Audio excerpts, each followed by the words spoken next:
Assalamualaikum warahmatullahi wabarakatuh. Syederalun, jumpa lagi bersama saya Mas Rizal dalam program podcast Serambi edisi Sabtu 13 Februari 2021. Syederalun, untuk edisi kali ini kita akan membahas masalah isu terkini yang sedang terjadi di Aceh, yaitu tentang masalah Pilkada Aceh, mungkinkah di 2022. Untuk edisi podcast kali ini saya mengangkat tema Pilkada 2022 terancam ditunda. Pemerintah Aceh harus lakukan apa? Itulah tema yang akan kita kupas bersama narasumber yang berkompeten di bidangnya, yang selama ini memang sangat mengikuti setiap perkembangan pembahasan perundang-undangan yang terkait dengan Aceh. Baik, sudah hadir bersama kita Bapak Zainal Abidin SH MSI MH. Assalamualaikum Pak Zainal. Waalaikumsalam Pak Mas Rizal. Baik, Syederalun, podcast kita hari ini akan kita siarkan melalui aplikasi Zoom karena memang posisi Pak Zainal saat ini sedang berada di Kota Langsa, begitu Pak ya, dalam acara keluarga. Meski demikian tidak mengurangi apapun pembahasan yang akan kita bahas nanti. Baik, seperti saya akan mengulas sedikit tentang latar belakang Pak Zainal ini. Beliau adalah dosen hukum di Universitas Syah Kuala atau yang disingkat dengan USK Banda Aceh. Beliau juga mantan komisioner KIP Aceh dan juga selama ini giat memberikan pemahaman pandangan hukum yang berkenaan dengan Aceh. Baik Pak Zainal, mungkin selama 30 menit ke depan kita akan berbincang-bincang mengenai tema yang sudah kita tentukan tadi, yaitu Pilkada 2022 terancam ditunda. Pemerintah Aceh harus lakukan apa? Tema ini kita angkat mengingat beberapa hari yang lalu sampai hari ini juga masih terjadi dinamika. Apakah Pilkada 2022 ini bisa digelar di Aceh atau harus digeser ke 2024? Mengingat saat ini Komisi 2 DPR RI bersama pemerintah pusat sedang membahas merevisi Undang-Undang Nomor 6 Tahun 2020. Memang revisi ini sedang berjalan. KPU sendiri 2 hari yang lalu mengeluarkan surat keputusan berupa meminta KIP Aceh dan kabupaten kota untuk tidak melaksanakan tahapan yang sudah ditetapkan. Seperti diketahui bersama, tahapan pilkada ini sudah ditetapkan oleh KIP pada tanggal 19 Januari 2021. Begitu Pak Zainal ya. KIP sudah menetapkan tahapan dan jadwal pilkada pada tanggal 19 Januari 2021. Kemudian oleh KPU RI pada tanggal 11 Februari 2021 mengeluarkan surat ataupun memberikan tanggapan atas tahapan yang sudah ditetapkan oleh KIP yang meminta agar KIP tidak melaksanakan dulu tahapan tersebut sebelum adanya putusan final atas revisi Undang-Undang Nomor 6 Tahun 2020 ini.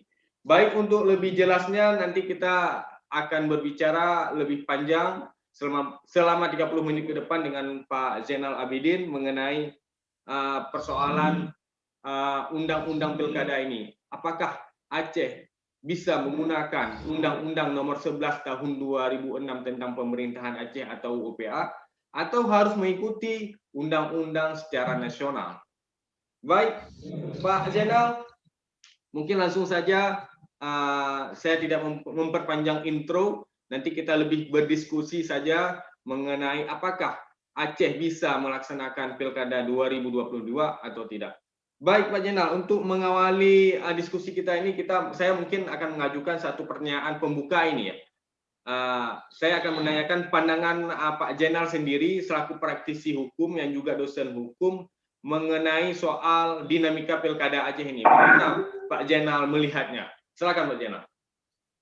Ya. Assalamualaikum warahmatullahi wabarakatuh. Terima kasih Mas Rijal ya. Ya. Jadi kalau kita melihat dinamika pilkada di Aceh, jadi setiap pilkada di Aceh itu sudah tiga kali ya, 2006, kemudian 2006-2007, kemudian 2012, kemudian 2017. Jadi artinya setiap pilkada Aceh itu selalu diiringi ya, selalu disuguhi dengan tontonan polemik regulasi. Jadi artinya ada saja regulasi yang diperdebatkan atau diperbincangkan setiap pilkada yang akan dimulai di Aceh. 2006, mungkin 2006 itu agak sedikit pilkada di awal pasca konflik, pasca MOU itu agak reda sedikit, tapi pada pilkada fase-fase berikutnya 2012 itu terkait dengan regulasi ya antara Aceh dan Jakarta itu juga sehebat sekarang. Sama juga 2017 ada juga polemik terkait dengan regulasi ya juga antara Aceh antara regulasi buat oleh Aceh dan regulasi yang dikeluarkan oleh KPI. Hari ini juga terulang, ini sejarah berulang ya konflik regulasi terkait dengan pilkada Aceh. Nggak tahu kita ya kenapa seperti ini terus ya, kapan berakhirnya nggak tahu. Jadi polemik seperti ini seharusnya dihentikan ya ketika pilkada sudah diambang mata. Jadi kalau ini masih berpolemik sementara sesuai dengan undang-undang pilkada harus segera dijalankan dan ditetapkan. Ya, ini bisa mengganggu tahapan pilkada seandainya memang nanti seluruhnya setuju atau sepakat untuk melaksanakan pilkada sesuai dengan UPA. Memang seharusnya ya seluruh elemen komponen menghormati, menghargai UPA. Di UPA sangat tegas disebutkan tahapan dan jadwal pilkada. Bisa kita sarikan di situ. Nah, jadi itu dinamika pilkada Aceh setiap tahunnya, jadi setiap 5 tahunnya. Ya seperti itu Pak Mas Rijal. Baik. Artinya ini kejadian yang sudah berulang gitu Pak ya. Kita sudah pasca damai sudah 3 kali melakukan pilkada, yaitu tahun 2006, tahun 2012 dan kemudian tahun 2017. Dan semua ini dilewati dengan dinamika regulasi tentang pilkada. Baik, apakah kalau Pak Jenderal melihat ada pengkondisian terhadap isu pilkada di Aceh? Karena kalau kita berkaca ke belakang kan selalu diiringi dengan masalah polemik itu. Ya, jadi ini terkait dengan diskursus pemahaman UPA. Jadi ini selalu UPA itu beda dipahami. Di antara Aceh dan Jakarta, undang-undang pemerintahan Aceh itu tidak sama dipahami, beda-beda dipahami. Ya, sehingga menimbulkan debat setiap saatnya.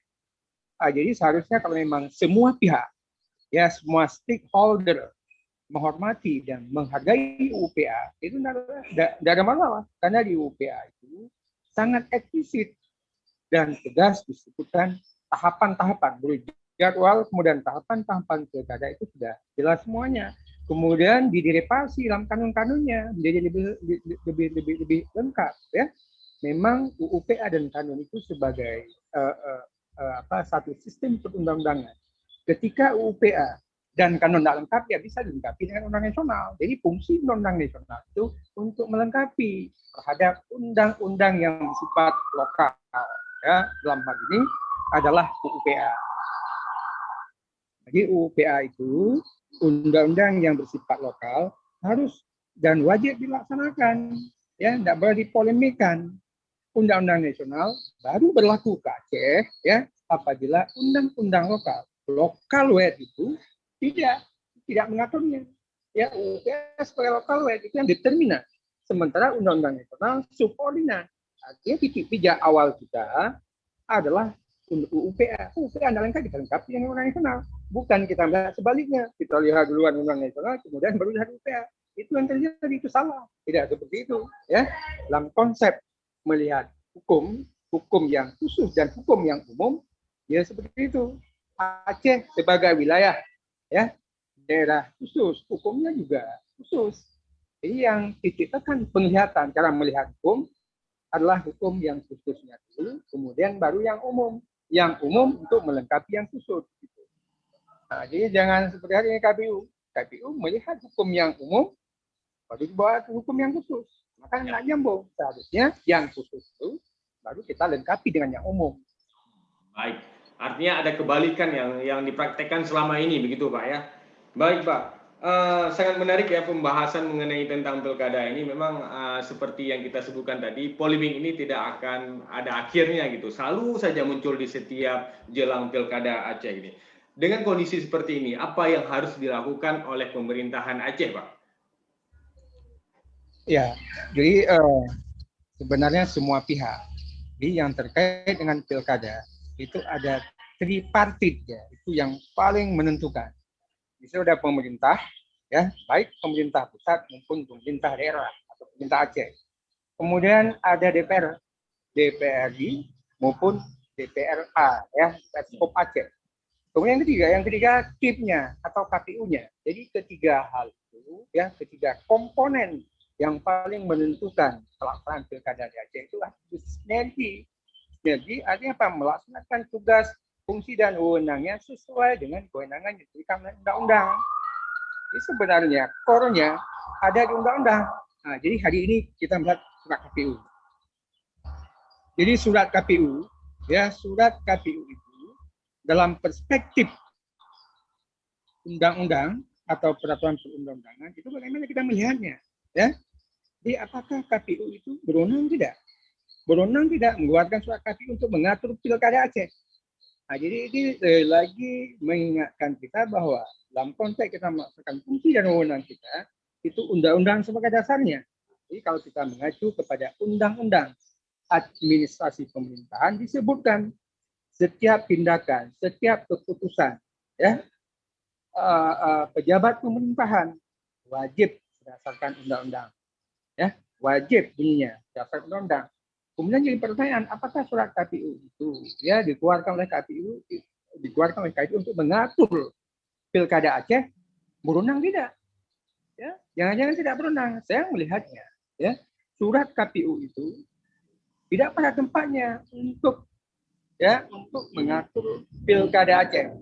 Ya, terkait dengan pilkada Aceh itu wewenang KPU tidak mengatur dia. Di wewenang KPU dia hanya dalam konteks supervisi dan koordinasi. Jadi bukan menghentikan atau mengkat tahapan-tahapan yang telah dibuat oleh KIP Aceh.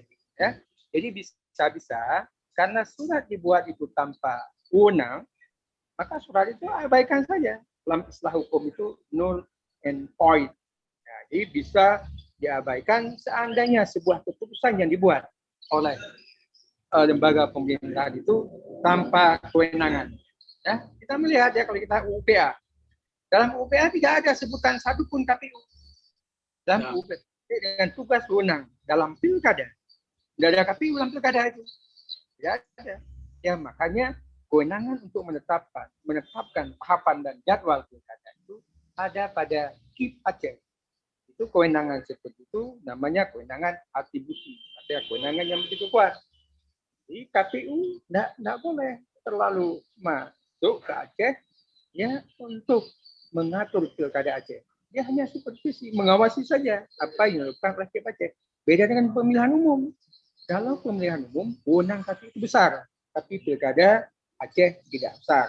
Ya, bisa kita baca berapa frasa dalam UPA yang menyebut nama KPU.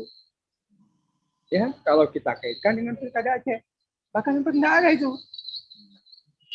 Ya, jadi intinya bahwa setiap stakeholder KPU menjalankan tugas dengan wewenangnya. Ya, artinya supervisi, kemudian koordinasi, ya mengadvokasi ya boleh KIP Aceh.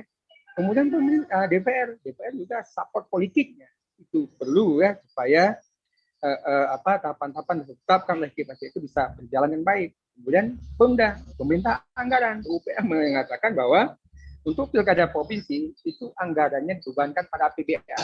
Ya, untuk pilkada kabupaten kota anggarannya itu dibebankan kepada APBK.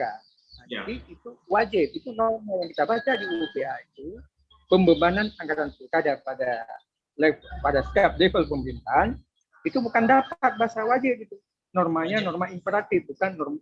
Jadi setiap kabupaten kota dan provinsi itu wajib menyediakan anggaran untuk pilkada, karena pilkada adalah perintah UPA untuk dilaksanakan 5 tahun sekali.